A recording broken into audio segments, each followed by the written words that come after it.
আজ একটি unique dessert recipe আপনাদের সাথে শেয়ার করছি। স্কিপ না করে সম্পূর্ণ ভিডিওটি দেখার অনুরোধ জানাই, তাহলে আপনিও সহজে বানিয়ে নিতে পারবেন।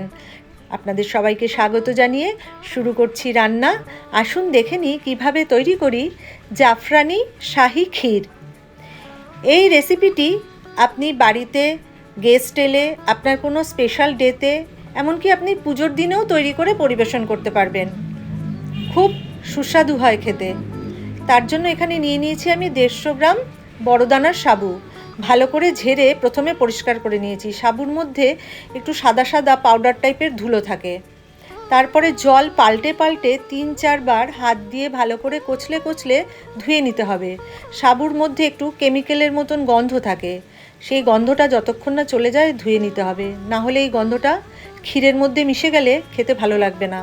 তারপর একটা ছাঁকনির মধ্যে রেখে সম্পূর্ণ জলটা ঝরিয়ে নিতে হবে, যেন একটুও জল না থাকে।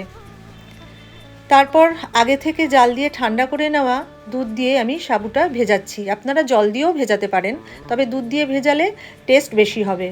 তারপর 1 থেকে 1.5 ঘন্টা এটাকে ভিজতে দিতে হবে।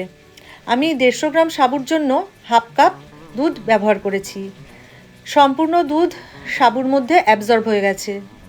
আলাদা একটি বাটিতে আরও কিছুটা দুধ দিয়ে জাফরান ভিজিয়ে রাখছি। দুধটা ঈষদুষ্ণ গরম করে নিতে হবে। এবারে প্যানে ঘি গরম করে কাজু কিশমিশ ভেজে নেব।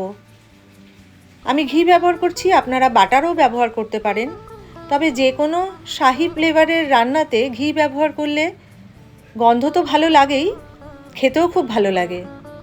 এবার এই কড়াইতে যতটা ঘি রয়েছে তার মধ্যে ভিজিয়ে নেওয়া সাবুটাকে 2-3 মিনিট নাড়াচাড়া করে একটু হালকা মতো ভেজে নেব। তাহলে ক্ষীর তৈরি করার সময় সাবুগুলো দলা বেঁধে যাবে না, সবগুলো ট্রান্সপারেন্ট থাকবে, একটার সাথে আরেকটা লেগে যাবে না, খেতে ভালো লাগবে। একটু নাড়াচাড়া করে নিয়ে আগে থেকে জাল দিয়ে ঘন করে নেওয়া দুধ দিয়ে দিচ্ছি। আমি 150 গ্রাম সাবুর জন্য 1 লিটার দুধ ব্যবহার করেছি। দুধটাকে আগে থেকে জাল দিয়ে একটু ঘন করে নিয়েছিলাম। দিয়ে দিচ্ছি কয়েকটা এলাচ থেতো করে।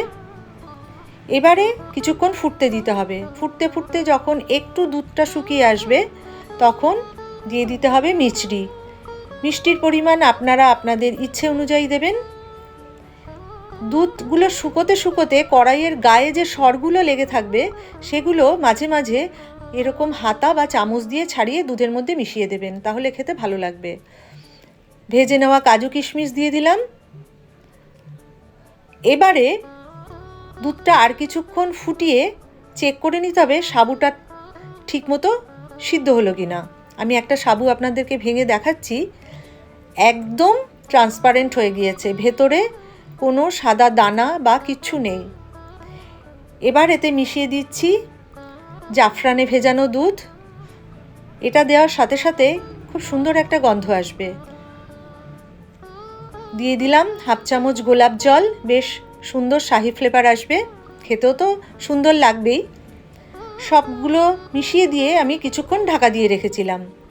এবার অনেকটাই ঠান্ডা হয়ে গিয়েছে। দেখুন, ঠান্ডা হয়ে যাওয়ার পরেও সাবুগুলো কিন্তু একটার সাথে আরেকটা লেগে যায়নি। ঠিক কতটা পরিমাণ ট্রান্সপারেন্ট আছে সাবুর দানাগুলো, সুসিদ্ধও হয়েছে এবং একটার সাথে আরেকটা জড়িয়ে যায়নি। এভাবে তৈরি করে নিলে ঠিক এমনই ট্রান্সপারেন্ট থাকবে। কেমন লাগলো অবশ্যই জানাবেন। চ্যানেলটি সাবস্ক্রাইব করে দেবেন। পরবর্তী ভিডিওয় আবার দেখা হবে।